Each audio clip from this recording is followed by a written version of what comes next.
Je vous remercie, Monsieur le Président.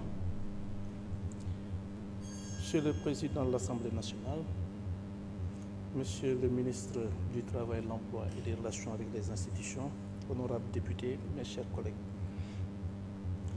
Monsieur le procureur général près la Cour d'appel de Dakar m'a transmis les procès-verbaux relatifs aux enquêtes à la suite du rapport de la Cour des comptes sur les fonds Covid et une note y afférente.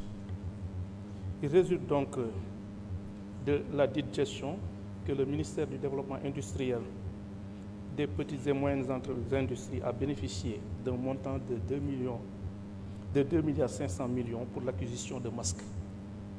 L'enquête a également révélé que les dépenses d'acquisition ont été payées en espèces, ce qui ne permet pas de retracer les opérations de paiement. Le ministre Moustapha Diop donc, a ensuite, en violation de l'article 11 de l'arrêté du 21 novembre 2017, numéro 21136, portant conditions d'ouverture de fonctionnement et de clôture des comptes de dépôt, nommé un gestionnaire du dit compte, seul coordonnateur des paiements et décaissements. Le dit gestionnaire a soutenu donc avoir retiré l'intégralité du montant par différents chèques à l'ordre d'un tiers pour le paiement en espèces de fournisseurs en vue de l'acquisition de 6 250 000 masques. Il a en outre reconnu avoir procédé sur instruction de son ministre de tutelle à des paiements en espèces en violation de l'article 104 du décret numéro 2020-978 du 23 avril 2020 portant règlement général sur la comptabilité publique qui exige un paiement par chèque ou par virement.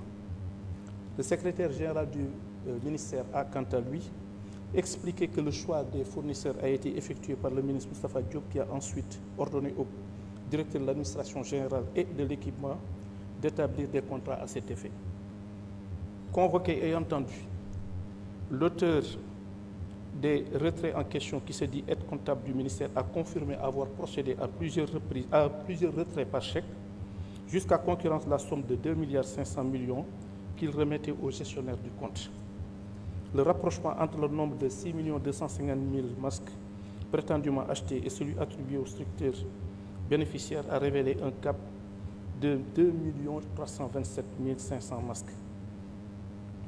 Entendu au cours de l'enquête, deux fournisseurs ont déclaré avoir respectivement obtenu du ministre Moustapha Diop l'attribution de marchés de 50 000 et 250 000 masques d'une valeur de 20 millions et 100 millions de francs CFA. Ils ont tous deux précisé avoir reçu le paiement intégral de ces montants en espèces des mains du ministre Moustapha Diop. À la suite de l'enquête préliminaire, une information judiciaire a été ouverte à l'encontre de plusieurs personnes.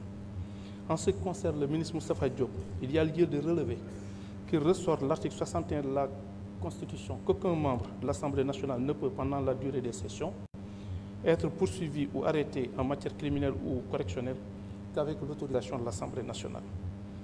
Le membre de l'Assemblée nationale ne peut, hors session, être arrêté qu'avec l'autorisation de l'Assemblée nationale, sauf en cas de crime ou délit flagrant ou de condamnation devenue définitive.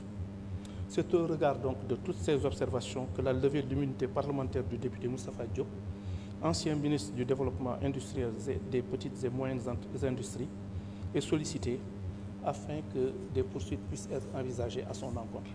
Je vous remercie de votre attention.